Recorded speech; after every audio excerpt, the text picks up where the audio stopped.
إن هذا القرآن يهدي للتي هي أقوم ويبشر المؤمنين الذين يعملون الصالحات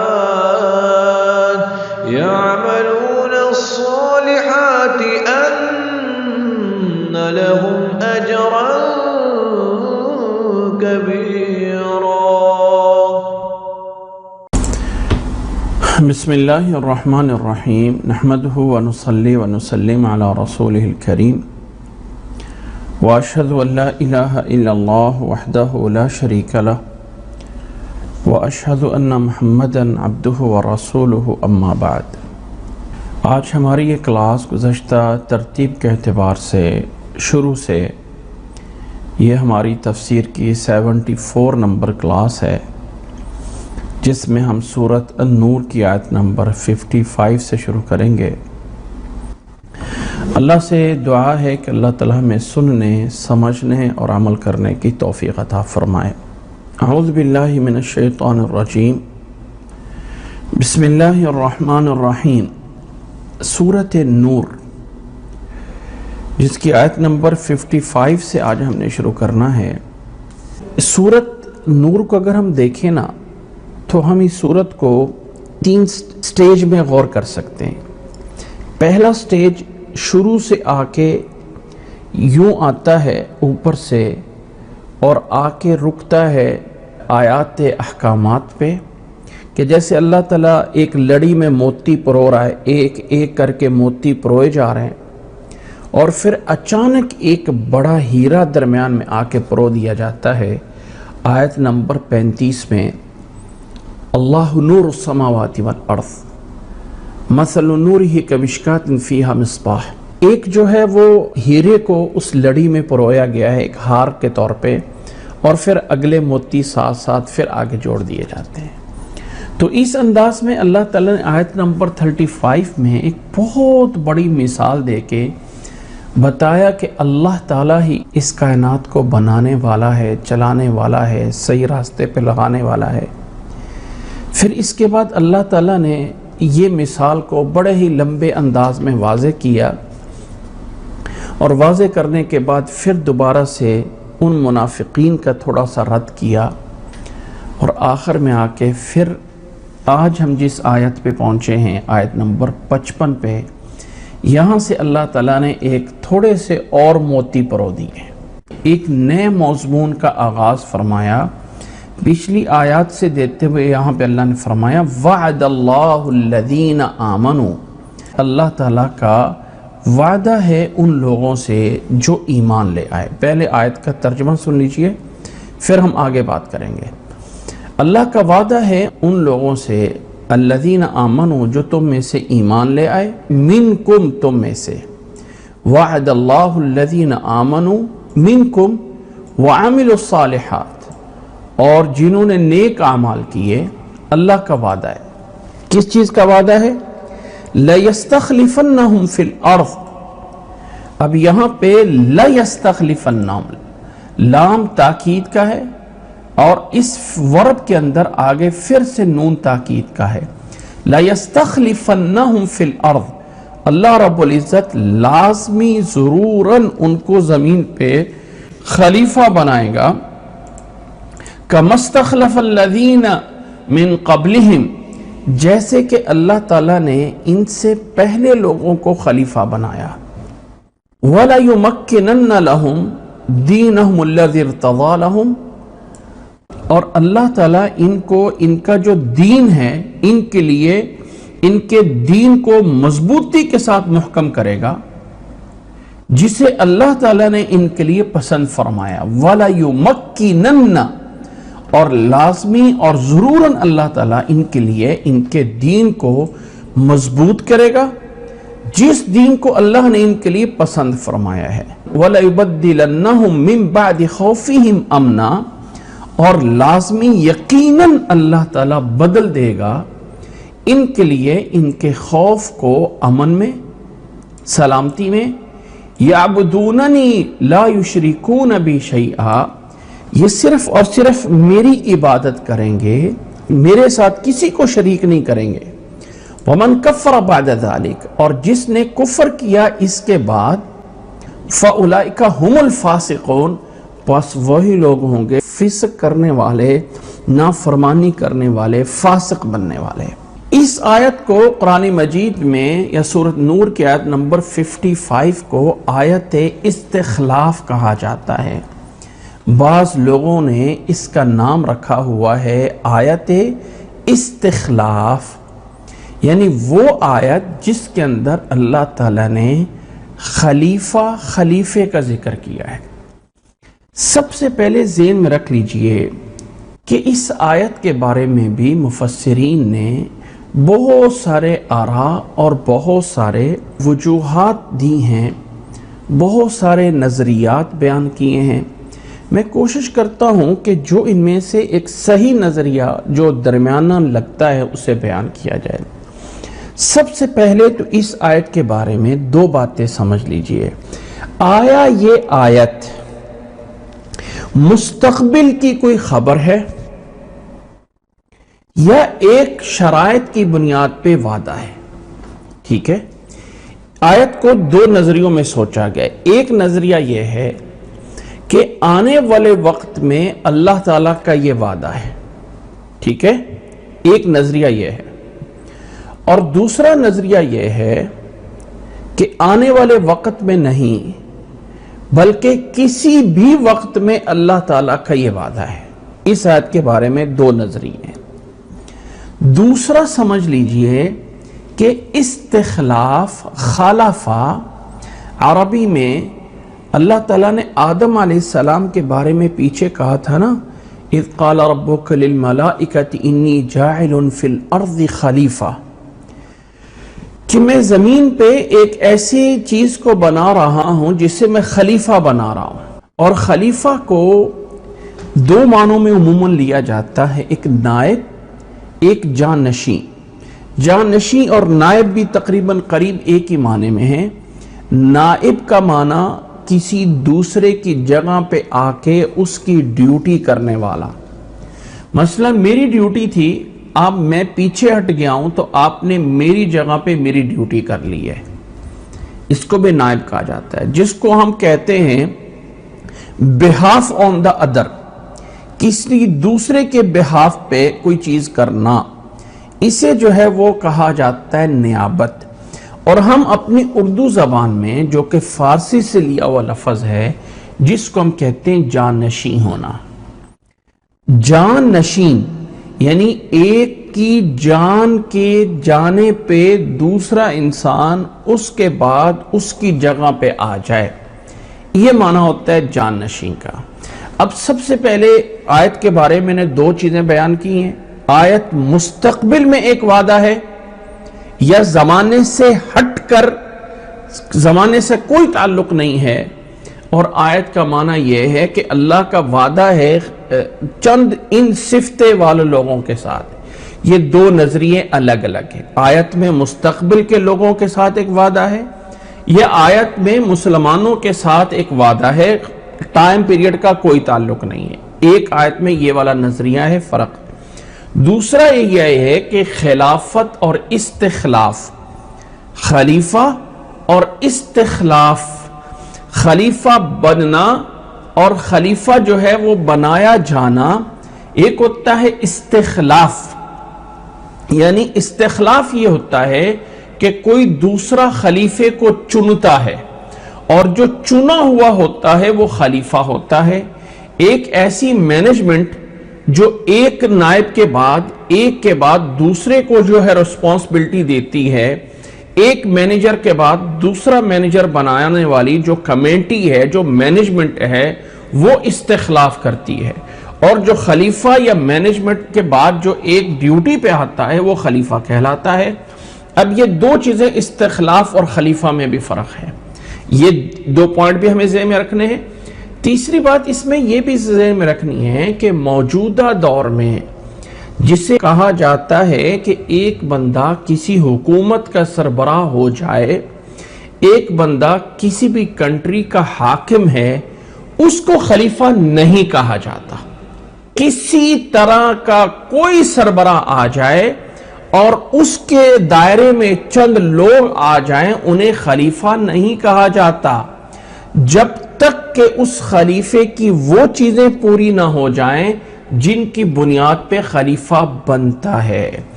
امارت ہونا، فلاں بندہ فلاں جگہ کا امیر ہے، فلاں جگہ کا گورنر ہے، فلاں بندہ فلاں جگہ کا مسئول ہے.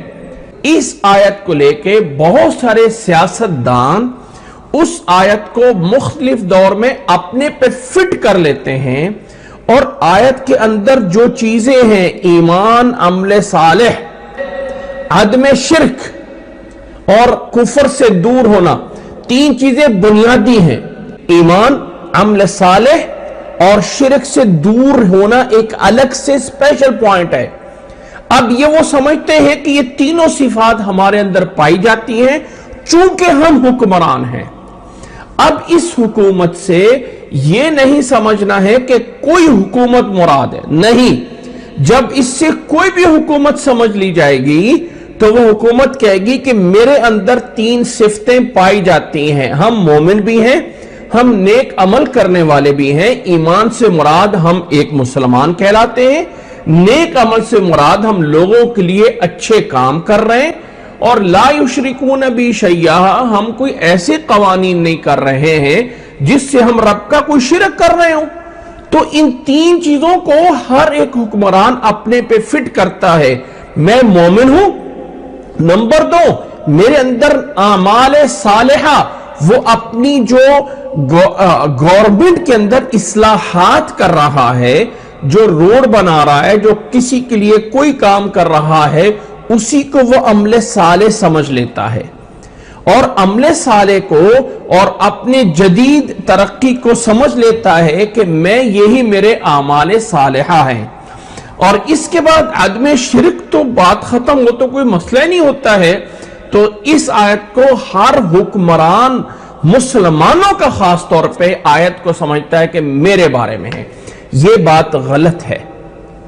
ٹھیک ہے، نمبر 1 ہم آیت پہ آتے ہیں کہ یہ آیت آیا مستقبل کے بارے میں ہے، یعنی ایک ٹائم آئے گا جب یہ آیت پوری ہونی ہے، اور ایک ہے کہ کسی بھی وقت کے لوگوں کے ساتھ ہے یہ وعدہ. یہاں اس سے مراد استخلاف اللہ تعالیٰ خود اپنے ہاتھ میں لے رہا ہے، اور یہاں سے وہ خلیفہ مراد ہے جس سے اللہ کے رسول صلی اللہ علیہ وسلم کی احادیث میں خلیفہ بولا جاتا رہا. یعنی اللہ کے نبی صلی اللہ علیہ وسلم کی احادیث میں جنہیں خلیفہ بولا گیا. ایک میں حدیث انشاءاللہ تعالیٰ اس آیت کے بعد پیش کرتا ہوں. اللہ کے نبی صلی اللہ علیہ وسلم کی ایک مشہور روایت ہے. اللہ کے نبی صلی اللہ علیہ وسلم سے یہ روایت نعمان ابن بشیر رضی اللہ تعالیٰ عنہ کی سند سے ہے، اور یہ روایت بہت ساری کتابوں میں موجود ہے، خاص طور پہ مسند احمد کے اندر یہ روایت موجود ہے. روایت کے الفاظ یہ ہیں کہ رسول اللہ صلی اللہ علیہ وسلم نے فرمایا تھا، تکون النبوۃ فیکم ما شاء اللہ ان یکون، تمہارے اندر نبوت رہے گی جب تک اللہ چاہتا ہے رہے گی. ثم یرفعها اللہ ان اذا شاء، پھر اللہ تعالیٰ اس نبوت کو اٹھا لے گا جب اللہ تعالیٰ چاہے گا. ان یرفعها. ثم تکون الخلافت علی منہاج النبوہ، پھر خلافت ہوگی نبی نبوت کے اسی منہاج اور راستے پہ، یعنی نبوت کے فوری بعد. نوٹ کریں اس حدیث میں، نبوت کے فوری بعد دوسرے نمبر پہ جو چیز آئے گی اسے کہا جائے گا الخلافت علی منہاج النبوہ. فتکون ما شاء ان یکون، اس کے بعد جو ہے وہ ہوگی جب تک کہ ہوگی، جب تک اللہ تعالیٰ چاہے گا. ثم یرفعها اذا شاء، پھر اللہ تعالیٰ اس خلافت کو بھی اٹھا لے گا جب چاہے گا. پھر اس کے بعد 2 دور اللہ تعالیٰ نے گنے ہیں. ثم تکون ملکا عاضا فیکون ما شاء ان یکون، اس کے بعد ایک ایسی حکومتیں آئیں گی جو ملکن عاضن ہوگا، یعنی ایک سخت ترین لوگوں کی حکومت ہوگی. کچھ سخت لوگوں کی حکومت ہوگی، جب تک اللہ چاہے گا وہ ہوگی. ثم يرفعها اذا شاء اللہ ان يرفعها، پھر اللہ اس کو بھی ہٹا لے گا جب اللہ تعالیٰ اس کو اٹھانا چاہتا ہے. اس کے بعد پھر ایک تیسرا دور آئے گا، ثم تکون ملکا جبریا، پھر اس کے بعد جبری حکومت، ظالم اور جابر حکمرانوں کی حکومت آئے گی. فَتَكُونُ مَا شَاءَ اللَّهُ أَن تَكُونَ، پھر وہ حکومت رہے گی جب تک کہ وہ رہے گی. ثُمَّ يَرْفَعُهَا إِذَا شَاءَ أَن يَرْفَعُهَا، پھر اللہ تعالیٰ اس کو بھی اٹھا لے گا. اس کے بعد پھر ثُمَّ تَكُونُ خِلَافَةٌ عَلَى مِنْهَاجِ النُّبُوَّةِ، پھر اس کے بعد دوبارہ آ کے خلافت آئے گی علی منہاج النبوہ، نبوت کے اسی دستور اور مذہب اور دین اور طریقے پہ. ثم سکت، پھر آپ وسلم خاموش ہو گئے. اب ذرا اس حدیث پہ غور کریں، یہ حدیث صحیح ہے اور اس حدیث میں اللہ کے نبی صلی اللہ علیہ وسلم سے بہت ساری کتابوں میں یہ روایت آئی ہے.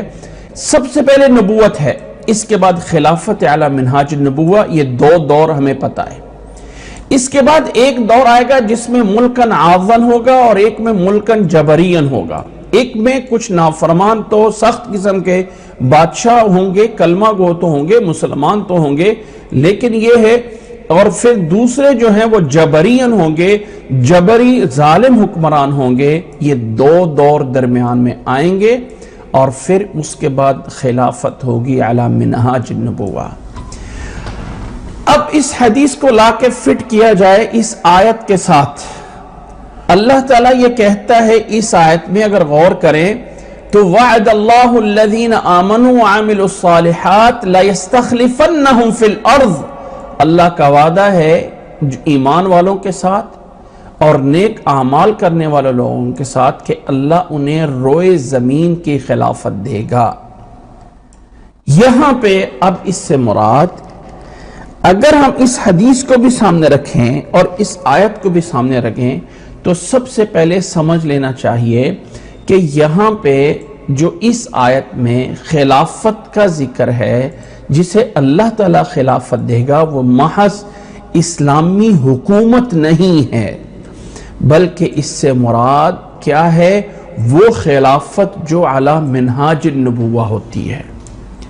یعنی یہ میں نفی اس لیے کر رہا ہوں، جب ہم کہتے ہیں نا خلیفہ ہونا تو بات سیدھی کلیئر ہو جاتی ہے، اسلامی خلیفہ.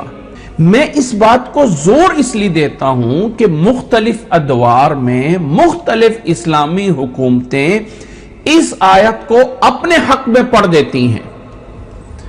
اور جب کبھی بادشاہوں کی سربراہ کانفرنسیں ہوتی ہیں، ایک بات ذہن میں رکھ لیجیے، آپ لوگوں نے نوٹ نہیں کیا ہوگا، جہاں کبھی اسلامی ممالک اپنی سربراہی حکومتیں کرتے ہیں نا، وہاں جا کے اپنی جب شروع کی جاتی ہے، خاص طور پہ میں اشارہ کر دیتا ہوں عرب حکومتوں میں، خاص طور پہ عرب حکومتوں میں جب جا کے کہیں بھی کوئی اجتماعات ہوتے ہیں تو جن کو آیت تلاوت کی جاتی ہے وہ آیت استخلاف یہ تلاوت کی جاتی ہے، وعد اللہ الذین آمنوا منکم وعملوا الصالحات لیستخلفنہم فی الارض کما استخلف الذین من قبلہم ولیمکنن لہم دینہم الذی ارتضی لہم ولیبدلنہم من بعد خوفہم امنا یعبدوننی لا یشرکون بی شیئا ومن کفر بعد ذلک فاولئک هم الفاسقون.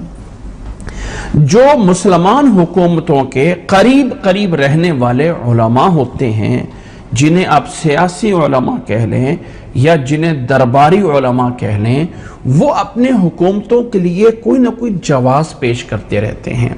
اور خاص طور پہ جو اس طرح کے حکمران ہوتے ہیں جیسے آج کل کے ہیں، یا جیسے آج کل کے خاص طور پہ عرب ریاستیں ہیں، تو انہیں یہ آیت پڑھ کے سنائی جاتی ہے اور باور کرایا جاتا ہے کہ ہمارے اندر ایمان بھی ہے اور جو ہم لوگوں کے لیے خیر کا کام کر رہے ہیں یہی ہمارا عمل صالح ہے اور شرک میں تو ہم ہیں ہی نہیں ہیں، لہٰذا یہ آیت ہمارے بارے میں ہی بیان ہو رہی ہے، اور اس سے وہ بڑے خوش ہو جاتے ہیں۔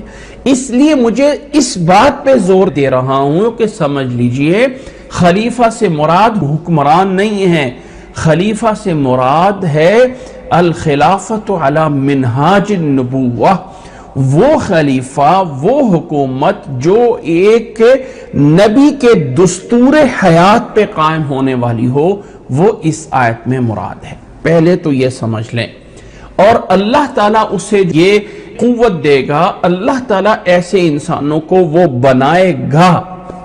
ایک بات، دوسری بات سمجھ لیجئے کہ نبی صلی اللہ علیہ وسلم رحمت للعالمین ہے، اور اللہ نے نبی صلی اللہ علیہ وسلم کے بارے میں یہ بھی فرمایا ہے کہ وَمَا أَرْسَلْنَاكَ إِلَّا رَحْمَةً لِلْعَالَمِينَ۔ اسی طرح اللہ تعالیٰ نے اپنے نبی صلی اللہ علیہ وسلم کو کچھ مقاصد عطا فرمائے ہیں، اور ان مقاصد میں یہ بھی مقصد ہے کہ ایک وقت آئے گا جب دین اسلام پوری کی پوری زمین پہ غالب آ جائے گا۔ نبی صلی اللہ علیہ وسلم جزیرہ عرب سے باہر نہیں نکلے ہیں، لیکن آپ کی نبوت قیامت تک آنے والے لوگوں کے لیے ہے، آپ کے رسالت پیغام ان کے لیے ہے۔ تو ایک وقت آئے گا، نبی صلی اللہ علیہ وسلم نے فرمایا، جب پوری زمین پہ آ کے دین اسلام قائم ہو جائے گا۔ اللہ کے نبی صلی اللہ علیہ وسلم کی ایک حدیث یہ ہے کہ لا يذهب الليل والنهار حتى تعبد اللات والعزى، فقالت عائشة يا رسول الله إن كنت لأظن حين أنزل الله والذي أرسل رسوله بالهدى ودين الحق ليظهره على الدين كله ولو كره المشركون أن ذلك تاما، قال إنه سيكون من ذلك ما شاء الله۔ یہ حدیث صحیح ہے۔ حضرت عائشہ رضی اللہ تعالیٰ عنہ سے یہ روایت کچھ اس طرح ہے کہ اللہ کے نبی صلی اللہ علیہ وسلم نے فرمایا کہ دن اور رات اس وقت تک ختم نہیں ہوں گے یہاں تک کہ دوبارہ لات اور عزہ کی عبادت کی جائے گی۔ حتی تعبد اللات والعزہ، یہ جو عرب کے معبود بت گرائے گئے تھے نا، لات اور عزہ کا ایک وقت آئے گا ان کی دوبارہ پوجا کی جائے گی۔ فقالت عائشہ، حضرت عائشہ نے کہا یا رسول اللہ لا اظن حین انزل اللہ، فرمان لگی کہ میں یہ سمجھتی تھی جب اللہ تعالیٰ نے یہ آیت نازل کر دی ہے کہ هو الذی ارسل رسولہ بالہدی ودین الحق لیظہرہ علی الدین کلہ ولو کرہ المشرکون، وہ ذات اللہ ہے جس نے اپنے رسول کو ہدایت دے کے بھیجا ہے، دین حق دے کے بھیجا ہے تاکہ تمام ادیان پہ غالب آ جائے، اگرچہ مشرکین اس کو ناپسند کر رہے ہیں۔ تو کہتی ہیں جب یہ آیت نازل ہو گئی تو کہ دوبارہ سے پھر آئے گا؟ فرمایا ہاں، ان ذالک تامن، فرمان لگی کہ میں سمجھتی تھی کہ بس وہ ختم ہو گیا، اب دوبارہ ایسا کچھ نہیں ہو سکتا۔ فرمایا قال انہ سیکون من ذالک ما شاء اللہ، فرمایا ہاں وہ ایک وقت آئے گا جب دین اسلام پوری کی پوری روئے زمین پہ غالب ہو کے رہے گا۔ دوسری حدیث رسول اللہ صلی اللہ علیہ وسلم کی دوسری روایت مسلم میں موجود ہے، ابو داؤد میں موجود ہے، ترمذی میں موجود ہے، ابن ماجہ میں موجود ہے، مسند احمد میں موجود ہے۔ حضرت ثوبان رضی اللہ تعالیٰ عنہ کی روایت فرماتے ہیں ان اللہ زوا ای جمع وضم لی الارض فرأیت مشارقها ومغاربها وان امتی سیبلغ ملقها ما زوالی، فرماتے ہیں اللہ تعالیٰ نے میرے لیے زمین کو میرے سامنے جمع کیا، ان اللہ زوالی لی الارض، اللہ نے میرے لیے زمین پوری کو میرے سامنے جمع کیا، فرأیت مشارقها ومغاربها، میں نے اس کائنات اس زمین کے مشرق اور مغرب کو دیکھا، اور میں نے دیکھا وان امتی سیبلغ ملکها، میری اس امت کی بادشاہت جائے گی کہاں تک؟ ما زوالی منہا، جہاں تک کہ اللہ نے میرے لیے جو ہے اس کو جمع کیا۔ اللہ کے نبی صلی اللہ علیہ وسلم سے ایک دوسری روایت ہے لا یبلغن ھذا الامر ما بلغ اللیل والنہار، یہ دین وہاں تک پہنچے گا جہاں تک دن اور رات آتے ہیں۔ ولا یترک اللہ بیت مدر ولا وبر ادخلہ اللہ ھذا الدین، کوئی ایسا کچا گھر یا پکا گھر نہیں رہے گا مگر اللہ تعالیٰ اس دین کو اس گھر میں داخل کرے گا. بعز عزیز اور بذل ذلیل، عزت والے کی عزت کے ساتھ اور ذلت والے کی ذلت کے ساتھ اللہ تعالیٰ اس کو جو ہے وہ داخل کر کے رہے گا. اللہ تعالیٰ عزت والے کو اسلام کی عزت کے ساتھ جو ہے وہ عزیز کر دے گا اور کافر کو اللہ تعالیٰ ذلت کے ساتھ رسوا کر دے گا. تیسری روایت یہی ہے جو ابھی میں نے کر رہی تھی. اور اسی طرح اس کے بعد اللہ کے نبی صلی اللہ علیہ وسلم سے پوچھا گیا تھا کہ قسطنطنیہ اور ہرقل کے شہر میں سے کون سا ہے جو پہلے فتح ہوگا. تو اللہ کے نبی صلی اللہ علیہ وسلم نے ہرقل کا شہر بولا تھا جو پہلے فتح ہوا حضرت عمر فاروق رضی اللہ تعالی عنہ کے دور میں. اور آگے ہے یہ روایت جو میں نے سب سے پہلے پیش کی ہے. اب ان روایات سے میں کیا ثابت کرنا چاہتا ہوں، میں کیا بتانا چاہتا ہوں، ذرا متوجہ ہو کے سنیے گا. نبی صلی اللہ علیہ وسلم کا دور گزرا، خلافت راشدہ کا دور گزرا. خلافت کے بعد بہت سارے ایسے حکمران آئے جنہیں ہم یہ تو کہہ سکتے ہیں کہ وہ حکمران تو تھے، حکومتیں اسلامی تھیں، اسلام کا نام لینے والے تھے، بادشاہتیں تھیں. اور بادشاہت ہونا اسلام کے منافی نہیں ہے، خلافت اس سے بڑا درجہ ہے. لیکن بادشاہت ہونا ایسا نہیں ہے کہ اسلام کے منافی ہے. شرط یہ ہے کہ وہ بادشاہت بھی اسلامی قوانین پہ چل رہی ہو. اللہ تعالیٰ نے سورۃ بقرہ میں ہم نے غور کیا تھا کہ نبی کے ہوتے ہوئے بادشاہ کا انتخاب کیا گیا تھا. اور اللہ تعالیٰ نے قرآن مجید میں داؤد علیہ السلام، سلیمان علیہ السلام کو ملکن بادشاہ کہا ہے. باپ داؤد تھا، بیٹا جو ہے وہ سلیمان علیہ السلام تھے، نبی تھے اور اللہ نے انہیں بادشاہ دی تھی اور کہا تھا اللہ ایسی بادشاہ دینا کہ میرے پہلے یا بعد میں کسی کو نہ دی گئی ہو. بہرحال یہاں سے بتانے کا مقصد یہ ہے کہ درمیان میں ایسی بادشاہتیں رہیں. پھر مسلمانوں پہ ایسا دور بھی آیا کہ جس دور میں ہر طرف سے استعماری قوتیں چھا گئی تھیں. استعمار کسے کہا جاتا ہے؟ جب مسلمانوں کے علاقوں پہ کافروں نے آ کے حکومتیں کی اور اپنا راج آ کے جمایا. رعایا مسلمان تھی، پہلے ایک کمپنی کے طور پہ کافر آئے، انڈیا ایسٹ کے نام سے کمپنی آئی. اس کے بعد پھر ایک ایسا دور آیا کہ براہ راست حکمران بن کے بیٹھ گئے. اور دنیا کے کوئی ملک نہیں تھا جہاں پہ مسلمانوں کے حکمرانوں پہ یہ استعماری طاقتیں، فرانس ہے، برطانیہ ہے، اٹلی ہے، جن جن ملکوں کے اوپر براہ راست حکمران بنے. اور ایک لمبا عرصہ گزرا. پھر آہستہ آہستہ مسلمانوں میں ایک رمق اٹھی، تحریکیں اٹھیں. اور آج کل ایک ایسا دور گزر رہا ہے کہ ہر مسلمان ملک اپنے لیے ایک دن مناتا ہے کہ یہ ہمارا انڈیپینڈنٹ ڈے ہے، یہ ہمارا یوم آزادی ہے، اس دن ہمیں آزادی ملی تھی. گویا کہ وہ ایک جبری حکومتیں تھی اور جبر حکومت سے ایک آزادی ملی. دیکھیں میں یہ نہیں سمجھتا کہ میرا ایک نظریہ ایک آخری نظریہ ہے، لیکن ایک لگتا ایسا ہے کہ اس میں کوئی شک نہیں کہ امام مہدی کے دور میں، اور امام مہدی کا دور حضرت عیسیٰ علیہ السلام کا دور ایک ہی ہے. اس دور میں آ کے یقیناً ایک ایسا ٹائم آنا ہے کہ پوری زمین پہ صرف مسلمان ہوں گے، کسی کفر کا نشان نہیں ہوگا. لیکن محسوس کچھ ان دلائل سے ایسا ہوتا ہے کہ ایک جاگنے کی طرف ہم مسلمان قدم اٹھا چکے ہیں اور ایک دور ابھی ایسا جلد آنا ہے، چاہے اس میں 100 سال لگ جائیں، چاہے اس میں 200 سال لگ جائیں. آج سے ہم 1400 سال گزرتے ہوئے جہاں تک پہنچے ہیں تو اس حدیث کے پیش نظر کہ ہم اس وقت جبری حکومتوں سے اپنے آپ کو چھڑا چکے ہیں. ثم تکون ملکن جبریا فتکون ما شاء اللہ ان تکون. اس وقت وہ حکومتیں جبر کرنے والی براہ راست تو پیچھے چلی گئی، لیکن پیچھے بیٹھ کر مسلمانوں پہ حکومتیں انہی کی چل رہی ہیں۔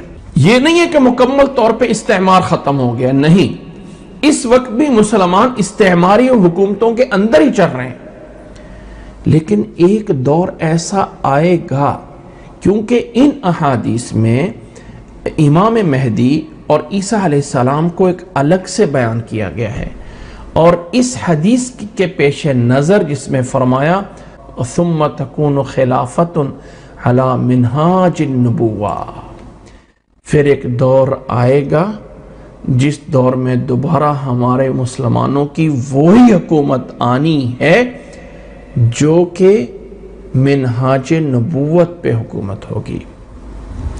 ذرا آج کے دور کو دیکھ لیجئے اور آج سے 200 سال پہلے کے مسلمانوں کی حالت دیکھ لیجئے۔ یہ جو 200 سال پیچھے چلے جائیں، ویسی جو ہے نا انسان، وہ ایک جلد باز پیدا کیا گیا ہے۔ ہم تو چاہتے ہیں کہ جو کچھ ہوتا ہے ہمارے سامنے فوری سیکنڈوں میں ہو جائے، لیکن ایک وقت آئے گا جب آ کے مسلمانوں کی دوبارہ سے خلافت علی منہاج النبوہ پوری ہوگی، اور وہ بات پوری ہوگی جب نبی نے فرمایا تھا کہ اس زمین پہ کوئی کچا یا پکا گھر نہیں رہے گا جس گھر میں اللہ کا یہ دین داخل نہ ہوا ہو، اور پھر آ کے یہ آیات پوری ہوں گی لِيُظْهِرَهُ عَلَى الدِّينِ كُلِّهِ، کہ اللہ نے اپنے نبی کو اس لیے بھیجا ہے تاکہ تمام ادیان پہ اسے غالب کر دیا جائے۔ مسلمان دنیا کا دوسرا مذہب ہے، لیکن پہلا مذہب تو نہیں ہے نا، دوسرے نمبر پہ ہے، لیکن جس اعداد و شمار سے مسلمان بڑھ رہے ہیں ایک خاموش طور پہ وَمَكَرُوا وَمَكَرَ اللَّهُ، اس میں کوئی شک نہیں کہ دشمن تدبیریں کر رہے ہیں، اور اتنی بڑی تدبیریں کرتا ہے کہ اللہ تعالیٰ قرآن مجید میں فرماتا ہے کہ ان کے مکر اگر دیکھے جائیں نا، ان کی تدبیریں تو ایسی ہوتی ہیں تدبیریں کہ جس سے پہاڑوں کو بھی ان تزول منها الجبال، کہ جیسے پہاڑوں کو بھی ہلا کے رکھ دیا جائے گا، لیکن ایک طرف اللہ کی تدبیر چل رہی ہے اور ایک طرف ایک شیطان کی تدبیر چل رہی ہے، اور نتیجتاً غالب آ کے اللہ کی تدبیر نے ہونا ہے۔ تو اب ذرا ہم اس آیت کو دیکھیں، پھر آیت کا ترجمہ پڑھیں اور غور کریں کہ اللہ تعالیٰ ہم سے کیا کہہ رہا ہے۔ وعد اللہ الذین آمنوا منکم، اللہ کا وعدہ ہے، اور یقیناً جب اللہ کا وعدہ ہوتا ہے تو وہ کبھی غلط نہیں ہو سکتا ہے، وہ پورا ہو کے رہے گا۔ اللہ کا وعدہ ہے ان لوگوں کے ساتھ الذین آمنوا منکم، جو تم میں سے ایمان لے آئے۔ اب تم میں سے کا مخاطب صحابہ نہیں ہے، ٹھیک ہے، یہ کہنا کہ اس سے مراد قرآن مجید کے پہلے مخاطبین نہیں، بلکہ منکم سے مراد مسلمان ہیں، چاہے وہ جو بھی ہوں۔ اللہ نے فرمایا کوئی دوسری مخلوق نہیں لائی جائے گی، تمہیں ختم کر کے دوسروں کو نہیں لایا جائے گا، جنہیں قرآن مجید سب کو مخاطب کر رہا ہے۔ فرمایا وعد اللہ الذین آمنوا منکم، تم میں سے نمبر ایک ایمان لے آئے۔ یہاں سے ایمان صرف زبانی کلامی کلمہ گو نہیں ہوں گے، بلکہ دوسری چیز وعاملوا الصالحات، اور نیک اعمال کرنے والے ہوں گے۔ دو شرطیں لگائی ہیں اللہ نے، ایمان اور عمل صالح۔ اور عمل صالح کیا ہوتا ہے؟ اسلام کے اندر نیک عمل کسے کہا جاتا ہے؟ نمبر ایک اخلاص کے لیے ہو، یعنی اللہ کی رضا کے لیے ہو۔ نمبر دو نبی صلی اللہ علیہ وسلم کے بتائے ہوئے طریقے کے مطابق ہو۔ نمبر دو، اگر ان میں سے کوئی چیز نفی نہیں ہو تو وہ نیک عمل نہیں ہوتا۔ میں اپنی طرف سے جتنا مرضی اچھے کام کر لوں، اگر اخلاص نہیں ہے تو وہ نیک عمل نہیں ہے۔ اگر میں اپنی طرف جتنے مرضی اعمال کر لوں، نبی کی اس عمل پہ مہر نہیں ہے تو عمل صالح نہیں ہے۔ تو عمل صالح ہونے کے لیے اخلاص اور نبی کا طریقہ بنیادی چیز ہے۔ وعد اللہ الذین آمنوا منکم وعملوا الصالحات، کیا ہے؟ لَيَسْتَخْلِفَنَّهُمْ فِي الْأَرْضِ، اللہ انہیں زمین پہ خلافت دے گا۔ لَيَسْتَخْلِفَنَّهُمْ، دوسرے لوگ دیں گے نہیں، اللہ دے گا۔ اللہ کا وعدہ ہے. خلافت، اور یہاں پہ میں خلافت کو دوبارہ وضاحت کر رہا ہوں، حکومت مراد نہیں بلکہ خلافت علی منہاج النبوہ، وہ حکومت، وہ ریاست جو کہ نبوی دستور پہ ہوگی، وہ خلافت اللہ دے گا.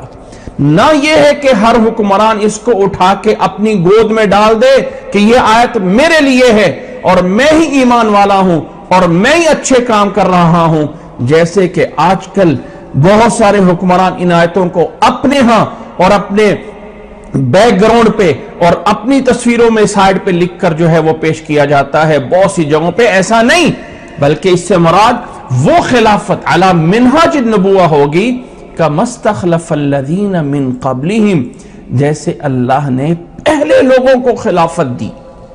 پہلے کون لوگ تھے؟ اللہ کے نبی صلی اللہ علیہ وسلم نے ہمیں جو درود سکھایا ہے، الفاظ صلاۃ علی النبی پہ، اللہم صلی علی محمد وعلی آل محمد کما صلیت علی ابراہیم وعلی آل ابراہیم انک حمید مجید. اس کا کیا معنی ہے؟ اے اللہ، محمد صلی اللہ علیہ وسلم پہ بھی اسی طرح رحمت نازل فرما جس طرح ابراہیم علیہ السلام پہ رحمت نازل کی. کسی قادیانی پہ میں حیران ہوا، میں نوٹ کیجئے اس بات کو، ایک قادیانی نے اپنے موقف کی دلیل میں پیش کیا کہ نبی نے درود سکھایا ہے، اللہم صلی علی محمد وعلی آل محمد کما صلیت علی ابراہیم وعلی آل ابراہیم. تو مطلب یہ ہے کہ آل ابراہیم پہ رحمت کون سی تھی؟ آل ابراہیم پہ رحمت یہ تھی کہ اللہ نے ابراہیم کی آل میں سے نبوت جاری کی. ابراہیم کے بعد جتنے بھی نبی آئے وہ ابراہیم علیہ السلام کی آل میں سے تھے. تو محمد پہ رحمت کیسی ہوئی؟ لہٰذا محمد پہ رحمت یہ ہے کہ ان کے بعد بھی ایک نبی آئے گا، نعوذ باللہ، جو کہ دجال قادیانی ہوگا. یعنی وہ اپنے انداز میں یہ بیان کر رہا ہے کہ نبی پہ رحمت یہ ہے کہ ان کے بعد بھی ایک نے نبی بن کے آنا ہے. لوگ کس طرح کر کے دلائل کو مروڑ کے اپنے حق میں بنا لیتے ہیں. تو یہاں پہ یہ نہیں لینا کہ جیسے خلافت دے گا جیسے پہلے لوگوں کو خلافت دی. اب یہاں پہلوں کی کوئی وضاحت نہیں ہے. پہلوں سے کون مراد ہے؟ پہلوں سے مراد وہ بھی ہیں جیسے یہود و نصارہ گزرے ہیں، اور پہلوں سے مراد وہ بھی ہیں جنہیں اللہ نے وہ قوت عطا فرمائی جیسے کہ سلیمان علیہ السلام، اور ایسے ہی حضرت داؤد علیہ السلام. اور اللہ تعالیٰ نے کچھ ایسی قوموں کو زمین پہ اتنی پاور دی تھی کہ وہ بہت بڑی بڑی جو ہے وہ حکومتیں تھیں. برحال اللہ تعالیٰ یہ کہنا چاہتا ہے کہ اللہ تعالیٰ تمہیں خلافت دے گا، تو اس کا مطلب علی منہاج النبوہ دے گا کما استخلف الذین من قبلہم. پھر اس کا رزلٹ کیا ہوگا؟ اس خلافت کے فائدہ کیا ہوگا؟ اس خلافت کا ثمرہ اور غایہ کیا ہوگا؟ یعنی کیا چیز ہوگی جو ہمیں اس سے ملے گی؟ وہ یہ ملے گی وَلَا يُمَكِّنَنَّ لَهُمْ دِينَهُمُ الَّذِي ارْتَضَىٰ لَهُمْ. پہلی چیز یہ ہے اللہ ان کے لیے اس دین کو اتنا مضبوط کر دے گا کہ جسے تمکین کہا جاتا ہے. مکن یمکن تمکینا، پختہ، مضبوط، پائیدار بنا دے گا. الذی ارتضیٰ لہم، وہ دین جو اللہ نے پسند کیا، کوئی اور دین نہیں ہوگا، اور مسلک، منہج، مذہب، دستور نہیں. وہ دین اللہ پورا کرے گا جس دین کو اللہ نے پسند کیا ہے. یہ پہلا پوائنٹ، فائدہ ہوگا اس خلافت کا. دوسرا ہوگا وَلَيُبَدِّلَنَّهُم مِّن بَعْدِ خَوْفِهِمْ أَمْنًا، اللہ ان کے خوف کے بعد انہیں امن عطا فرمائے گا. پہلے خوف تھا، خوف کے حالات گزرے ہوں گے، اور پھر اللہ اس خوف کو ختم کر کے ایک ایسا دن دکھائے گا کہ مسلمانوں کو کہیں سے کوئی خوف نہیں ہوگا. اللہ تعالیٰ امن عطا فرمائے گا. اور اس سے مراد امن کون سا امن ہے؟ آیت کا سیاق و سباق پیچھے جو عرض کا گزرا ہے نا، لَيَسْتَخْلِفَنَّهُمْ فِي الْأَرْضِ، زمین کے اندر یہاں پہ انہیں کسی دشمن کا کوئی خوف نہیں ہوگا. اب آگے وہ کام تیسرا ان لوگوں کی صفت کیا ہوگی؟ پہلی صفت تو تھی نا ایمان، منکم وعاملوا الصالحات، دوسرا تیسری صفت یہ بیان کی یعبدوننی لا یشرکون بی شیئا۔ اب یہاں پہ صیغے مستقبل کے ہیں، یہ وہ وجہ ہے کہ جس وجہ سے کچھ مفسرین اس آیت کو مستقبل کے ایک وعدے کے ساتھ خاص کرتے ہیں، کیونکہ اس آیت میں جو صیغے استعمال کیے گئے ہیں وہ مستقبل کے ہیں۔ وعدہ تو ماضی کا صیغہ، لیکن لا یستخلفن مستقبل میں آئے گا، ولا یمکنن مستقبل میں آئے گا، اور یعبدوننی وہ میری عبادت کریں گے، لا یشرکون بی شیئا وہ میرے ساتھ کسی کو شریک نہیں کریں گے۔ یہ مستقبل کے دو صیغے بیان کر کے یا پیچھے والی صیغوں سے یہ دلیل لی گئی ہے کہ یہ آیت مستقبل کے اندر اللہ کا ایک وعدہ ہے جو اللہ نے آ کے پورا کرنا ہے، اور وہ کب پورا ہوگا؟ نبی کی احادیث کو اس کے ساتھ ملا لیا جائے تو ان احادیث کی روشنی میں نبی نے دو دور درمیان میں گنے ہیں۔ دو دور ہیں جو خلافت کے بعد، نبوت کے بعد خلافت کے بعد دو دور ہیں، ملکن عاضن اور ملکن جبرین۔ ان دو دوروں کے بعد پھر تیسرا دور ہے خلافت علی منہاج النبوہ۔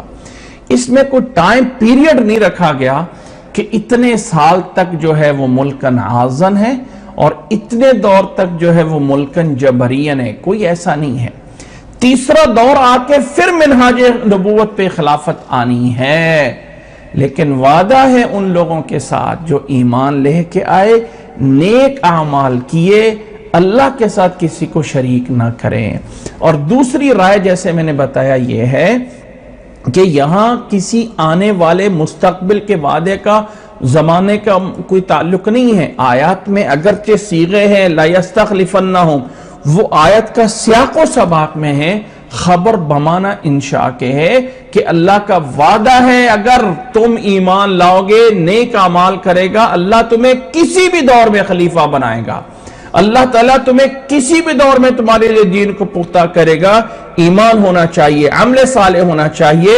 اب اس آیت کو نبی کے دور میں، خلافت راشدہ کے دور میں جو مفسرین مستقبل کے ساتھ فٹ کرتے ہیں وہ اس آیت کو اس دور کے ساتھ اس لیے خاص نہیں کرتے ہیں کیونکہ یہاں پہ خلافت ہے فی الارض، زمین کی خلافت، جو کہ صحابہ کے دور میں سب سے بڑا جو دور عمر رضی اللہ تعالیٰ عنہ کے دور میں جب قیصر اور کسریٰ فتح ہو چکا ہے، لیکن وہ پوری زمین تو نہیں ہے نا۔ آخر وہ خلافت ابو بکر، خلافت عمر، خلافت عثمان، ابو بکر رضی اللہ تعالیٰ عنہ کی خلافت 2 سال تک، حضرت عمر کی خلافت جو ہے 10 سال تک، حضرت عثمان کی خلافت 12 سال تک، حضرت علی کی خلافت 4 سال تک، حضرت علی کی خلافت کے بعد 6 مہینے تک خلافت حضرت حسن رضی اللہ تعالیٰ عنہ کی، اور اس کو بھی اسی کے ساتھ ملائیے، حضرت حسن رضی اللہ تعالیٰ عنہ کی خلافت 6 مہینے رہی، اور 6 مہینے کے بعد جب حضرت حسن رضی اللہ تعالیٰ عنہ حضرت امیر معاویہ رضی اللہ تعالیٰ عنہ کے ساتھ صلح کر لیتے ہیں تو بہت سے لوگ اس کو خلافت سے نکال دیتے ہیں، لیکن اس کو بھی خلافت میں گنیے، ان اعتراضات، ان شکوک و شبہات کو سائیڈ پہ رکھتے ہیں۔ ہر ظاہر ہے ابو بکر کا دور عمر کا دور نہیں تھا، عمر کا دور عثمان کا دور نہیں تھا، عثمان رضی اللہ تعالیٰ عنہ کا دور علی رضی اللہ تعالیٰ عنہ کا دور نہیں تھا۔ حضرت علی سے کسی نے آ کے پوچھا تھا کہ یار ابو بکر کے دور میں تو یہ تھا، وہ تھا، یہ تھا، آج تمہارے دور میں فلانا رولا چل رہا ہے، فلانا جھگڑا چل رہا ہے، فلاں ہو رہا ہے۔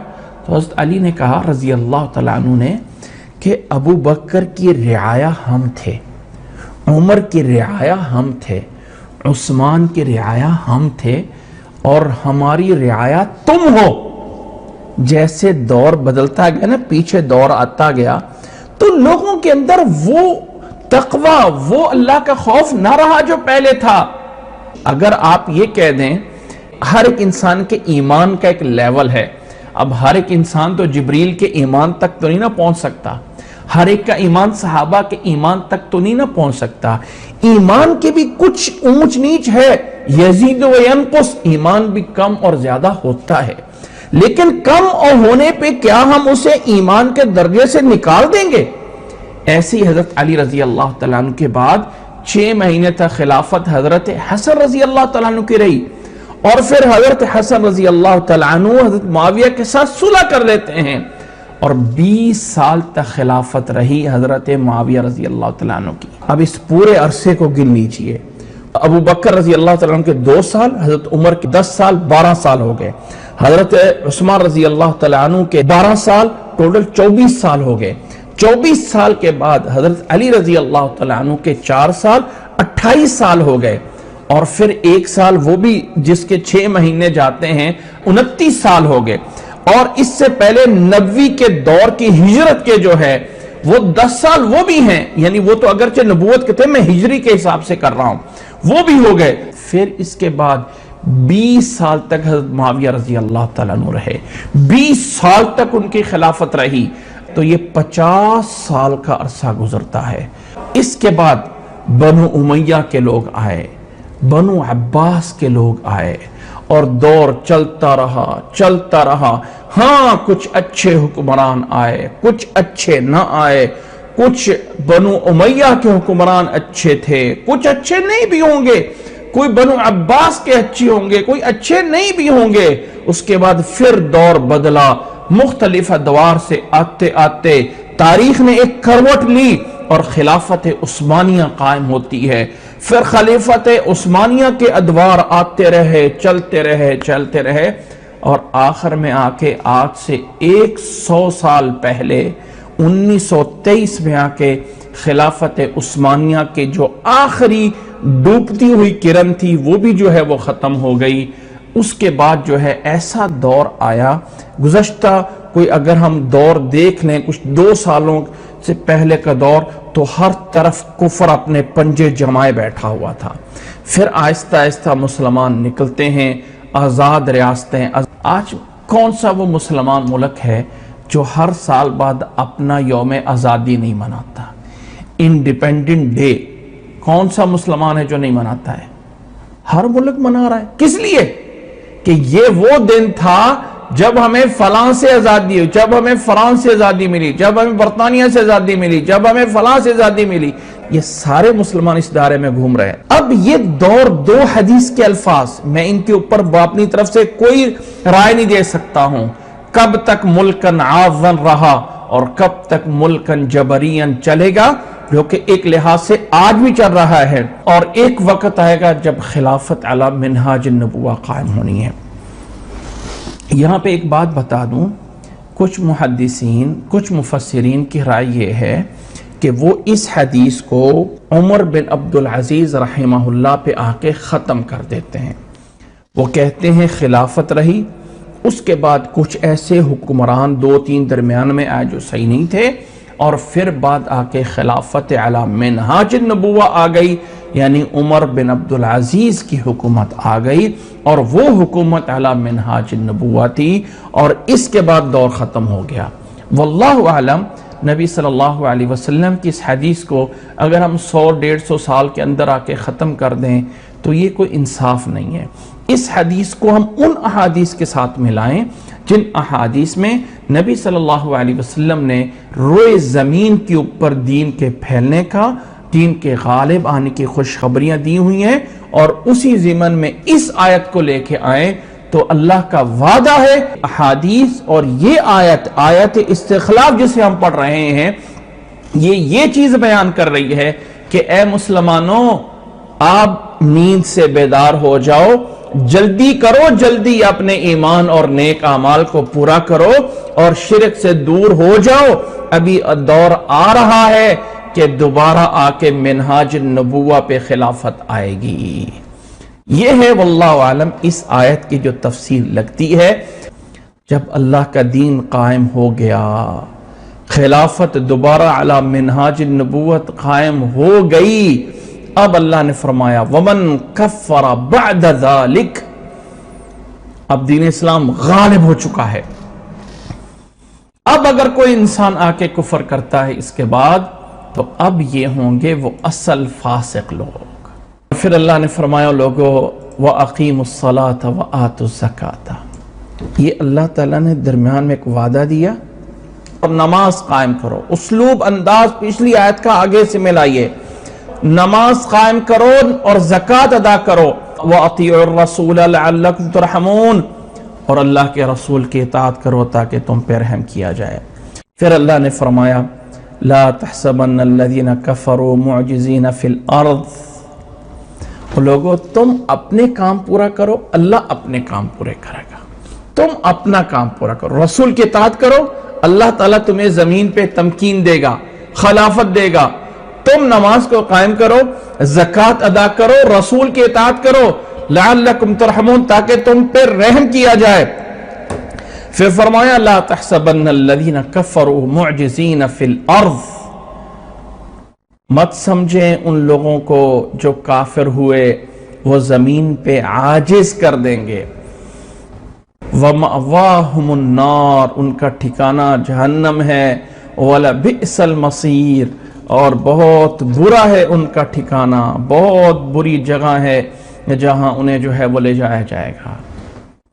یہاں آ کے وہ ایک مضمون پورا ہوتا ہے، اور ایک ٹاپک پورا ہونے کے بعد یہاں پہ آگے اللہ تعالیٰ نے یہ جو آگے کی آیات کے بارے میں ایسے محسوس ہوتا ہے کہ اللہ تعالیٰ نے سورۃ النور میں جو شروع میں حکم دیے تھے نا کہ لوگوں کسی کے گھر میں اجازت کے بغیر نہیں جانا، اور اے مسلمان مردوں اور عورتوں اپنی نظریں جھکا کے رکھو اور اپنی شرمگاہوں کی حفاظت کرو، بڑے سخت لہجے میں کہا۔ اللہ تعالیٰ جان رہا ہے تمہارے دلوں میں کیا ہے، بڑے سخت لہجہ استعمال کیا تھا۔ آج ہمارے مسلمانوں کے دور میں نا عموماً زیادہ دو طبقے پائے جاتے ہیں۔ ایک طبقہ وہ ہے جسے ہم دیندار کہتے ہیں، اور وہ اتنا سختی پہ چلا جاتا ہے، اتنے عصبیت پہ چلا جاتا ہے کہ بہت ساری جگہوں پہ اپنے آپ کو مصیبتوں میں ڈالا ہوتا ہے، اور وہ سمجھتے ہیں کہ شاید ہم یہ والے کام کر کے کتنا اچھے کام کر رہے ہیں، یعنی حد سے کراس کر جانا۔ ایک چیز بتا دیتا ہوں، مثال کے طور پہ اللہ تعالیٰ نے ہمیں پردے کا حکم دیا ہے۔ اللہ تعالیٰ نے کہا ہے عورت کو کہ وہ پردے میں رہے، گھر میں رہے، لیکن مجھ سے کئی دفعہ ایسے سوال پوچھے جاتے ہیں کہ کچھ عورتوں نے یہ بھی کہہ دیا کہ ہم دوائی لینے کے لیے اگر جائیں تو ڈاکٹر نے ہمیں ہاتھ لگا لے تو اللہ ہمیں اس سے پہلے موت دے دے، کہ ہم یہ کیسے ہو سکتا ہے کسی ڈاکٹر سے دوائی لے لیں؟ کیا ہمیں دین اسلام یہ سکھاتا ہے؟ دوسری سائڈ پہ ایسے ایسے مسائل آتے ہیں، کچھ لوگوں نے عورتوں کے اوپر مسجد میں جانے سے اس لیے پابندی لگا دی کہ وہاں عورتوں کی بے پردگی ہوتی ہے، حتیٰ کہ یہاں تک چلے گئے کہ عورت کا شرم و حیا اس میں زیادہ ہے کہ وہ عورت بالکل اپنے جسم کو بالکل چمیٹ کے ساتھ جو ہے زمین پہ لگ کے سجدہ کرے، کیونکہ وہ اٹھ کے سجدہ کرے گی تو اس طرح اس کی زینت نکلتی ہے، فلاں ہوتا ہے فلاں ہوتا ہے۔ احادیث ہوتی ہیں جہاں ہوتی رہیں، یہ طبیعت کی ایک سختی تھی جو اس نوبت پہ لے کے آ گئی۔ اور دوسری سائڈ پہ کچھ لوگ ایسے ہیں جو سمجھتے ہیں ہمیں کسی چیز کی پابندی ہے ہی نہیں، جو مرضی کھاؤ، جو مرضی رہو، جیسے مرضی پہنو۔ یعنی دو طرف سے انتہا کو پہنچ جاتے ہیں لوگ، دینداری میں پابندیاں لگا لگا کے اس نوبت تک پہنچا دیتے ہیں کہ پھر جو لوگ درمیان سے نکلتے ہیں غدار بن کے، بغاوت کر کے جو نکلتے ہیں، وہ دین سے اتنے دور ہو جاتے ہیں کہ متنفر ہو جاتے ہیں۔ اور کچھ لوگ دنیا داری میں اتنی آزادی دے دیتے ہیں کہ وہاں انسانیت نام کی کوئی چیز باقی نہیں رہتی ہے۔ ہو سکتا ہے ایسے کہ نبی صلی اللہ علیہ وسلم کے دور میں جب وہ آیات نازل ہوئیں کہ کسی کے گھر میں اجازت کے بغیر نہیں داخل ہونا، تو کچھ لوگوں نے زیادہ پابندیاں لگا لی۔ وہ جیسے حضرت عائشہ رضی اللہ تعالیٰ عنہ بیان فرماتی نا کہ 3 لوگ آئے، انہوں نے نبی صلی اللہ علیہ وسلم کی عبادت کے بارے میں پوچھا، عبادت کیسی کرتے ہیں؟ حضرت عائشہ نے فرمایا وہ سوتے بھی ہیں، رات کو نماز بھی پڑھتے ہیں، روزہ رکھتے بھی ہیں، چھوڑتے بھی ہیں۔ وہ کہنے لگے اچھا وہ تو نبی تھے نا، ان کو اتنی عبادت کی کیا ضرورت ہے، لہذا ہم زیادہ عبادت کریں گے۔ ایک نے کہا میں کبھی زندگی میں روزہ نہیں چھوڑوں گا، ایک نے کہا میں زندگی میں کبھی کسی سے شادی نہیں کروں گا، ایک نے کہا میں ساری رات کبھی نہیں سوؤں گا، ہمیشہ نماز پڑھتا رہوں گا۔ اللہ کے نبی صلی اللہ علیہ وسلم آئے، عائشہ نے بتایا تو اللہ کے نبی صلی اللہ علیہ وسلم نے لوگوں کو جا کے خطبہ دے کے ارشاد فرمایا، اور لوگوں واللہ انی لاتقاکم واخشاکم للہ، لوگوں میں اللہ کی قسم تم میں سے سب سے زیادہ متقی اور پرہیزگار ہوں۔ میں سوتا بھی ہوں، جاگتا بھی ہوں، میں روزے رکھتا بھی ہوں اور چھوڑتا بھی ہوں، اور میں نے عورتوں سے شادیاں بھی کی ہیں۔ فمن رغب عن سنتی فلیس منی، جو میری سنت سے اعراض کرے گا وہ مجھ سے نہیں ہے۔ اللہ کے نبی صلی اللہ علیہ وسلم کی حدیث ہے، اور شاید وہ حدیث بھی آپ لوگوں نے واقعہ سنا ہوگا۔ ایک صحابی کی شادی ہوئی، رات جب بیوی سے کہا، بیوی کے پاس گیا تو اجازت لے کے کہ مجھے 2 رکعت نفل کی اجازت دے دے، بیوی نے اجازت دے دی، اور اس صحابی نے 2 رکعتیں نفل شروع کیے اور ختم تب ہوئے جب فجر ہو گئی۔ دوسری رات ایسا ہوا، تیسری رات ایسا ہوا، یہاں تک کہ نبی صلی اللہ علیہ وسلم تک بات پہنچی تو اللہ کے نبی نے فرمایا تھا او بھائی وہ تیرے نفس کا بھی تیرے اوپر ایک حق ہے، تیرے گھر والوں کا بھی تیرے اوپر ایک حق ہے۔ یہ حدیث وہاں پہ بولی گئی تھی۔ تو یہ ہر دور میں ایک ذہنیت پائی جاتی ہے۔ جب وہ آیات نازل ہوئیں تو ہو سکتا ہے کہ کسی دور میں جا کے کوئی تنگی بن سکتی ہو، اللہ نے یہ آیات 58 کے بعد کی آیات کچھ ٹائم بعد نازل ہوئیں کہ اس میں بتایا گیا لوگوں اجازت کی کیا کیٹیگری ہے اور کتنی پابندی ہے اور کتنی آسانی ہے۔ تو اللہ تعالیٰ نے یہاں پہ فرمایا یا ایھا الذین آمنو، یہ آیت بڑے 2-3 انداز سے اس آیت کی بہت بڑی اہمیت ہے۔ اللہ تعالیٰ نے فرمایا کہ اے ایمان والو لیستأذنکم الذین ملکت ایمانکم، پہلا آرڈر، پہلا یہ کہ اے ایمان والو تم سے اجازت لینی چاہیے ان لوگوں کو جن کے تمہارے دائیں ہاتھ مالک بنے ہیں، یعنی جو تمہارے غلام ہیں وہ تم سے اجازت لیں۔ پیچھے تھا نا اجازت لے کے گھر میں داخل ہونا ہے تو اس کی کوئی لمٹ نہیں تھی، کتنا اجازت، کتنی اجازت، اچھا اس کا مطلب گھر والے بھی، چھوٹے بھی، بڑے بھی داخل ہونے سے پہلے اجازت لیں اور کمرے میں، تو اجازت کی بھی کوئی لمٹ ہے نا۔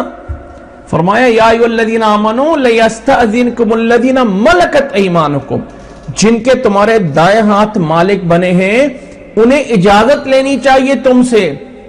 کچھ لوگوں نے کہا یہاں ملکت ایمانکم سے مراد وہ غلام ہیں جو مرد ہوں گے، جو میل ہوں گے، فیمیل باندیاں اس میں شامل نہیں ہیں، لیکن آگے والی آیت کے ٹکڑے سے پتہ چلتا ہے نہیں اس میں فیمیل بھی ہیں، یعنی وہ غلام ہوں یا باندیاں ہوں۔ 3 وقتوں میں تمہیں اجازت لے کے انہیں روم میں آنا چاہیے۔ وہ کون سے ہیں؟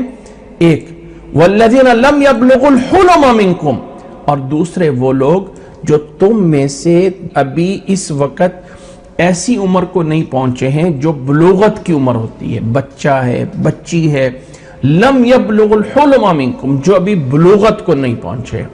بالغ ہونے کی عمر کیا ہے؟ کیا ہے بلوغت کی عمر لڑکے اور لڑکی کے لیے؟ تو ویسے جو شرعی لحاظ سے ہے کہ لڑکی کو بلوغت شروع ہوتی ہے جب سے اس کے پیریڈ شروع ہوتے ہیں، اور لڑکے کے لیے بلوغت تب ہوتی ہے جب اس کو احتلام ہوتے ہیں، تب سے شروع ہوتا ہے۔ لیکن یہ ہے جب پتہ چل جائے، اگر کوئی ایسا لڑکا اور لڑکی ہو جنہیں کوئی پتہ نہ چل سکتا ہو تو ان کے لیے مختلف عمر کے ادوار ہیں۔ کچھ لوگوں نے 12 سال کی عمر مقرر کی، کچھ لوگوں نے 15 سال کی عمر مقرر کی، کچھ لوگوں نے 18 سال کی عمر مقرر کی ہے، اور لگتا ہے ایسے کہ یہ سارے اقوال ہی صحیح ہیں۔ ہر دور میں مختلف علاقے میں اور مختلف لوگوں کی مختلف حالتیں ہو سکتی ہیں. کوئی ایسا دور بھی ہوگا جس میں 18 سال کے لوگ اس عمر کو پہنچتے ہوں. کچھ ایسے بھی دور گزرے ہوں گے یا علاقے ہوں گے جہاں کے کھانے پینے کی غذائیں ایسی ہوں گی جہاں بچہ اور بچی 15 سال کی عمر کو پہنچتے ہوں. کچھ ایسی بھی عمر ہوتی ہے جہاں 12 سال، اور کچھ لوگوں کے ہاں فرق بھی ہے کہ بچیاں پہلے ہو جاتی ہیں، بچے بعد میں. بہرحال اس پہ قرآن مجید نے بحث نہیں کی ہے، کہا ہے لم یبلغ الحلم منکم. اگر ہم اس کا مفہوم مخالف لے لیں تو اس کا مفہوم مخالف یہ ہے کہ بچی جب بلوغت کو پہنچ جائے جو 12 سال کی ہوتی ہے. نوٹ کریں اس بات کو، میں ہائی لائٹ کرنا چاہتا ہوں یہ بات. بچی جب بلوغت کو پہنچ جائے، چاہے 12 سال کی، 10 سال کی، 13 سال کی، والدین کو پتا ہوتا ہے، خاص طور پہ والدہ کو پتا ہوتا ہے کہ میری بچی اپنی بلوغت کو پہنچ گئی ہے، تو چاہیے کہ اب اس کی کیٹیگری پردے کی بدل دی جائے. اب اس کو عام دوسری بچیوں کی طرح بچہ نہ سمجھا جائے. یہ ہے ہماری بچوں کی تربیت کہ ہم اپنی بچیوں کو آج کل کہتے ہیں وہ 18 سال کی، یہ تو بچی ہے، کیا مذاق خیر ہے، باہر جا کے کھیل رہی ہے، چھوٹے کپڑے پہن رہی ہے، کیا فرق پڑتا ہے بھئی بچی ہے. کتنی عمر ہے؟ 16 سال. کتنی عمر ہے؟ 15 سال. کتنی ہے؟ 14 سال.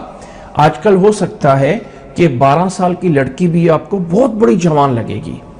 یہاں ذرا غور کیجئے کہ جسے بلوغت کی عمر کو ایک بنیاد رکھا گیا ہے، جب بلوغت کی عمر ہو جائے اس کو وہی پردہ کروانا چاہیے جو دوسری لڑکیوں کا، بڑی عورتوں کا ہوتا ہے. جو 30 سال کی، 35 سال کی، 25 سال کی لڑکی کے لیے پردہ ہے وہ اس 10 سال کی بچی کا بھی ہوگا اگر وہ بلوغت کو پہنچ گئی ہو. اور آج کل ہمارے بچوں کو اس میڈیا نے اتنا خراب کر دیا ہے کہ بلوغت سے پہلے ہی سب کچھ پتا ہوتا ہے. جنہیں عورتوں کے ان پوشیدہ باتوں کا پتا ہوتا ہے انہیں بھی ایک خاص گروپ میں رکھا گیا ہے، احتیاطی گروپ میں رکھا گیا ہے. تو اللہ تعالیٰ نے یہاں پہ فرمایا لوگوں یہ 2 طرح کے لوگ اس وقت بھی اجازت لے کے داخل ہوں گے. لِيَسْتَأْذِنْكُمُ الَّذِينَ، اجازت لینا چاہیے تمہارے غلاموں کو، چاہے غلام ہے باندی ہے. اسی طرح وہ بچے جو ابھی بلوغت کو نہیں پہنچے ہیں، تم سمجھتے ہو کہ ان کا پردہ ہے ہی نہیں یا ان کا پردہ ہے، تو یہاں پر بھی 3 اوقات میں 3 مرات 3 ٹائم ایسے ہیں جہاں اس طرح کے چھوٹے بچوں کو بھی اپنے خاص بیڈ روم میں یا خاص اپنے الگ جگہ میں جہاں آپ لوگ مرد اور بیوی اپنے آپ کو الگ ہو کے رہتے ہیں، یہاں سے اگر ضمناً ایک پوائنٹ نکالا جائے تو وہ پوائنٹ بھی نکلتا ہے کہ گھر کے اندر خامد اور بیوی کے لیے ایک جوائنٹ فیملی میں رہتے ہوئے ایک ایسی جگہ ہونی چاہیے جہاں ان کی اپنی خاص ان کا کمرہ ہو. کم از کم جب اللہ تعالیٰ نے کہا ہے کہ 3 اوقات میں تمہارے پاس تمہارے بچے جو بالغ نہیں ہوئے ہیں وہ بھی تمہارے پاس اجازت لے کے داخل ہوں، تو اس کا مطلب کوئی ایک الگ جگہ ہے جو اسلام کہتا ہے کہ اسلامی معاشرے میں ایک اسلامی خاندان میں ہونی چاہیے جہاں پہ ایک مرد اور بیوی رہ سکتے ہوں. اور پھر اللہ تعالیٰ نے وہ 3 ٹائم بنائے. کون سے 3 ٹائم؟ جہاں پہ بچوں کو بھی اجازت لے کے ذرا اگر آپ اپنے بچوں کو ابھی سے ان کی تربیت کرنا چاہتے ہیں اور سمجھنا چاہتے ہیں کہ میرا بیٹا اور میری بیٹی جو ہے یہ بڑے دانا بنے، بڑے سمجھدار بنے، تو ابھی سے ان کو 5 سال 6 سال کی عمر میں بیٹھ کے سمجھائیں بیٹا یا بیٹی آپ اس کمرے سے اس کمرے میں آپ سوتے ہیں، فجر سے پہلے آپ نے آنا ہے تو اجازت لے کے آنا ہے. بابا میں آ جاؤں، ماما میں آ جاؤں، پھر آپ اندر آیا کریں. ابھی سے ان کو اجازت ڈالیں اور ابھی سے وہ آپ کو یہ سمجھتے ہیں، ابھی آپ کو ویلیو دیں گے کہ میری ماں مجھے سکھا رہی ہے، میرا باپ مجھے سکھا رہا ہے. کل کو اگر انہیں کسی سسر اور سسرال کے ہاں کسی کمرے سے روکا جائے گا نا تو وہ برا محسوس نہیں کریں گے. ابھی سے ان کو تربیت دیں کہ بیٹا ابھی آپ 5 سال کے ہیں، 6 سال جو بھی ان کی عمر ہو، اس کو ظہر کے ٹائم اپنے کمرے میں تربیت کے لیے سکھا دیں کہ آپ نے باہر کھڑے ہو کے اجازت لینی ہے تب روم میں آنا ہے. یہ نہیں ہوتا ہے کہ جب ہم اکٹھے رہ رہے ہیں ٹھیک ہے بیٹا یہ ہے نا بیٹی ہے آنے دو. نہیں، اسلام نے ایک سبق دیا ہے، تربیت ہے یہاں اولاد کی. فرمایا والذین لم یبلغوا الحلم منکم 3 مرات، 3 ٹائم ہے. پہلا ٹائم من قبل صلاۃ الفجر، فجر کی نماز سے پہلے.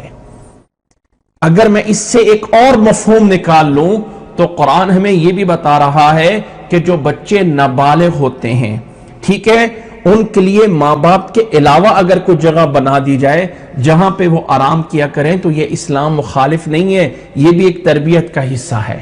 ان تمام باتوں کی سائٹ میں لے کے آئیں، آیت کے وہ تمام سائڈیں پہ دیکھیں، وہ ان کی الگ جگہ ہوگی تو تبھی ماں باپ کے لیے الگ جگہ ہوگی۔ فرمایا 3 اوقات میں اجازت لے کے آئیں، وہ کون؟ پہلا وقت من قبل صلاۃ الفجر، فجر کی نماز سے پہلے کا ٹائم۔ دوسرا وحین تضعون ثیابکم من الظہیرہ، اور دوسرا وہ ٹائم جب تم اپنے کپڑے جو ہے وہ کچھ کپڑے سائیڈ پہ رکھ کے دوپہر ظہیرہ ظہر کے ٹائم آرام کرتے ہو۔ وحین تضعون، اور جب تم اپنے کپڑے جو ہے وہ کچھ اتار کے رکھتے ہو ظہر کے ٹائم، من الظہیرہ ظہر کے ٹائم۔ تیسرا ٹائم ومن بعد صلاۃ العشاء، اور عشاء کی نماز کے بعد کا ٹائم۔ ذرا گربان میں جھانک کے دیکھیے، رات کو عشاء کی نماز کے ٹائم کو ہم نے کیا سمجھ لیا ہوا ہے؟ رات کے 2 بجے ہم سوتے ہیں اور عشاء کی نماز کے بعد جا کے بچوں کی صبح کرتے ہیں، اور بچوں کہتے ہیں ابھی تو ٹائم ہے، کھیلنا شروع کرو، ابھی تو عشاء کی نماز ہوئی ہے۔ ذرا اسلامی گھر بنانا ہے نا، تو عشاء کی اور فجر کی ایک لائن لگا لیں کہ فلاں ٹائم پہ اٹھنا ہے اور فلاں ٹائم پہ سونا ہے۔ اگر آج بچوں کو جلدی سونے کی اور جلدی اٹھنے کی عادت ڈال دیں گے تو انشاءاللہ تعالی ان کی زندگی بھر کی تہجد کا ثواب بھی ہمیں اللہ تعالیٰ دے گا۔ لیکن کوشش کریں کہ من بعد صلاۃ العشاء، اب عشاء کی اذان آ گئی ہے بیٹا، اب عشاء کی اذان آ گئی ہے بیٹی، ابھی سو جائیں، ابھی آپ کو میرے اس روم میں آنے کی اجازت اللہ تعالیٰ نے نہیں دی ہے، آپ کو اجازت لے کے آنا ہے۔ اگر عشاء کے بعد نہیں بھی سوئے ہیں تو بچوں کے دماغ میں ڈال دیں یہ 3 ٹائم آپ لوگوں نے اس کمرے میں اجازت لے کے آنا ہے۔ پھر اللہ تعالیٰ نے فرمایا 3 عورات لکم، یہ 3 وقت ایسے ہیں جو تمہارے لیے پردے کے اوقات ہیں۔ 3 عورات لکم، یہ لفظ عورت جسے ہم اردو میں لکھتے ہیں نا عورت، وہ بھی ایسی لکھا جاتا ہے عین وارات۔ عربی میں کیا لفظ ہے؟ عورات۔ عورات کا معنی کیا ہوتا ہے؟ ویسے عورات کا جو معنی ہے نا وہ ہوتا ہے کوئی بھی ایسی چیز جس کو پردے میں رکھا جائے، کوئی بھی ایسی چیز جس کو ظاہر کرنے پہ شرمندگی ہو۔ یہ لفظ ہے، اس لفظ کا معنی جو ہمارے اپنی اردو لینگویج میں جو ہم نے عربی سے لی ہوئی ہے، اس زبان میں ہم ایک مرد اور عورت کے لیے لفظ ہی ایسا چنا گیا ہے جو عربی میں چھپنے چھپانے کے معنی میں آتا ہے۔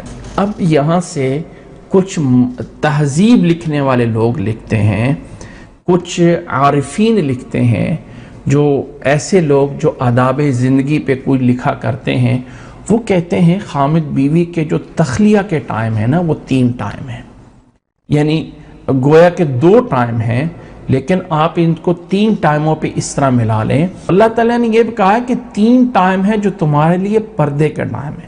اب ذرا غور کریں، ظہر، فجر اور عشاء کے بعد کا تو ایک ہی ٹائم ہے، نہیں گویا کہ عشاء سے سٹارٹ ہوتا ہے اور فجر کے بعد ختم ہوتا ہے، وہ تو ٹائم ایک ہے، لیکن اللہ نے الگ سے مینشن کیا ہے 3 ٹائم ہے تمہارے لیے پردے کے۔ یہاں سے کچھ لوگوں نے استنباط کیا، ہمارے ایک استاد ہیں، یہ بات میں بطور یعنی شریعت کے نہیں، ایک بطور آداب کے بتا رہا ہوں، ایک آداب زندگی میں ہمارے ایک استاد سے کچھ لوگ آگے پوچھا کرتے تھے، شکایت کرتے تھے کہ ہمارے پاس اولاد نہیں ہے، تو ہمارے استاد انہیں بتایا کرتے تھے کہ اللہ نے خامد اور بیوی کے 3 اوقات میں رکھا ہے، 3 اوقات آپ اپنے ان اوقات کی حفاظت رکھیں، اللہ تعالیٰ اپنی نعمتیں تمہیں عطا فرمائے گا۔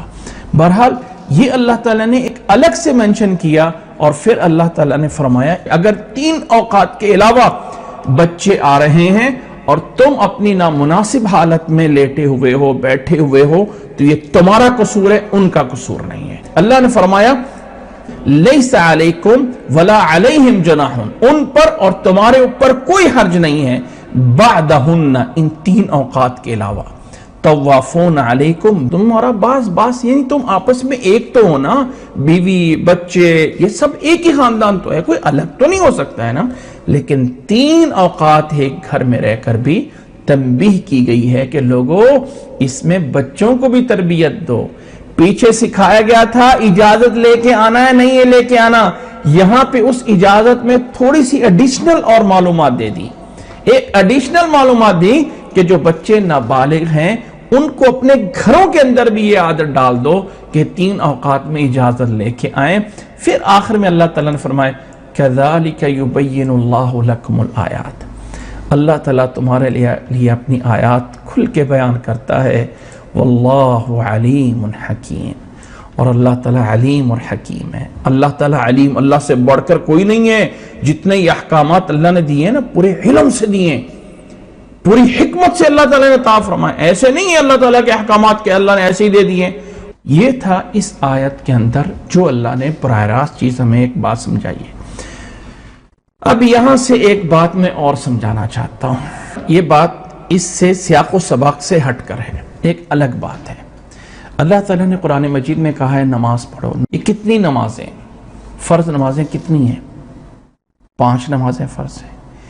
کیا 5 کی فگر قرآن مجید میں کہیں آئی ہے؟ نہیں آئی ہے۔ 5 نمازیں فرض ہیں، یہ کس نے بتایا ہے؟ محمد صلی اللہ علیہ وسلم نے۔ پہلی نماز کا نام ہے فجر کی نماز، ظہر کی نماز، عصر کی نماز، ٹھیک ہے، مغرب کی نماز، اور آخری نماز کا نام ہے عشاء کی نماز۔ یہ کس نے بتایا ہے؟ محمد صلی اللہ علیہ وسلم۔ اللہ نے قرآن مجید میں کئی نے کہا ہے کہ لوگو اقیموا الصلاۃ الفجر، اقیموا صلاۃ الظہر، اقیموا صلاۃ العشاء، اللہ نے کہیں نہیں کہا ہے۔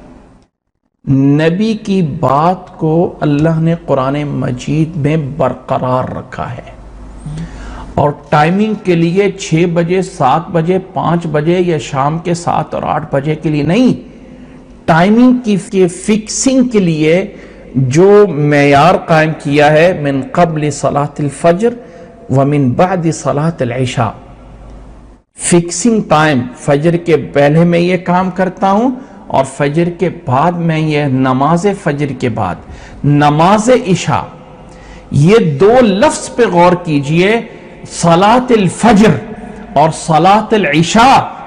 کچھ لوگ کہتے ہیں کہ قرآن میں 5 نمازوں کا تو کوئی نام ہی نہیں ہے، کہاں پہ ہے نماز فجر قرآن مجید میں، کہاں پہ ہے نماز عشاء؟ ذرا اس ایک آیت پہ 3 نمازوں کا، اور خاص طور پہ واضح لفظوں میں 2 نمازوں کا تو ٹائم ہے کہ نہیں ہے، من قبل صلاۃ العشاء ومن بعد صلاۃ العشاء۔ صلاۃ العشاء اور صلاۃ الفجر، گویا کہ اللہ نے یہ کہہ دیا ہے کہ اے لوگو، جو میرے نبی نے نمازوں کے نام اور ٹائمنگ تمہیں بتا کے رکھی ہوئی ہیں وہ میرے ہی آرڈر سے ہیں اور میرے ہی حکم سے ہیں۔ جو لوگ کہتے ہیں کہ نبی کی حدیث حجت نہیں ہے، دلیل نہیں ہے، میں ان سے پوچھتا ہوں کہاں پہ اللہ تعالیٰ نے قرآن مجید میں اس آیت کے علاوہ صلاۃ فجر کا حکم دیا ہے؟ کہاں پہ اس آیت کے علاوہ اللہ تعالیٰ نے قرآن مجید میں صلاۃ عشاء کا حکم دیا ہے؟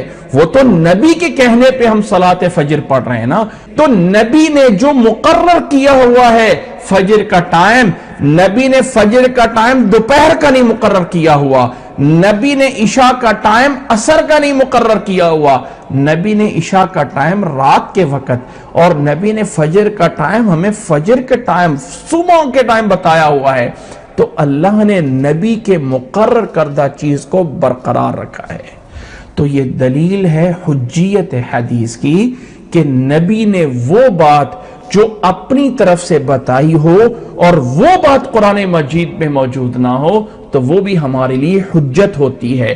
تو اللہ نے نبی کی مقرر کردہ اوقات کو اپنے قرآن مجید میں اس ٹائمنگ کو برقرار رکھا ہے کہ میرے نبی نے جو صلاۃ فجر کا ٹائم رکھا ہے اور جو صلاۃ عشاء کا ٹائم رکھا، جسے تم جانتے ہو، جسے تمہیں پتہ ہے، اب وہ مینشن نہیں کیا جب اللہ تعالیٰ نے کہا من قبل صلاۃ الفجر تو کوئی آ کے پوچھ لے جو اللہ تعالیٰ نے فجر سے پہلے کا کہا ہے تو یہ کب ہوتا ہے؟ 1 بجے ہوتا ہے، یہ دن کے 2 بجے؟ او بھائی پتہ ہے، بتایا ہوا ہے محمد صلی اللہ علیہ وسلم نے کہ من قبل صلاۃ الفجر کب ہے اور من بعد صلاۃ العشاء کب ہے۔ یہ آیت اس بات پہ بھی دلیل ہے کہ نبی صلی اللہ علیہ وسلم کی بات حجت ہے دین اسلام میں۔ میں ان لوگوں سے مخاطب ہوں جو لوگ کہتے ہیں کہ نبی کی بات ہمارے لیے حجت نہیں ہے، جو کہتے ہیں کہ یہ نمازیں یہ سب کچھ تو ہمیں اجتہاد تعامل امت سے مل کے آ رہی ہیں، یعنی امت چلتی ہوئی آ رہی، اس پہ بس ہمیں پتہ چل گیا۔ بھائی امت کی باتیں تو تمہارے لیے حجت بن گئی ہیں، نبی کا فرمان نعوذ باللہ حجت نہیں ہے۔ اللہ تعالیٰ ایسے لوگوں کو ہدایت دے، اللہ تعالیٰ میں سمجھنے کی توفیق عطا فرمائے۔ اللہ سے دعا ہے کہ اللہ تعالیٰ ہمیں سننے، سمجھنے اور عمل کرنے کی توفیق عطا فرمائے۔ جزاکم اللہ احسن الجزاء۔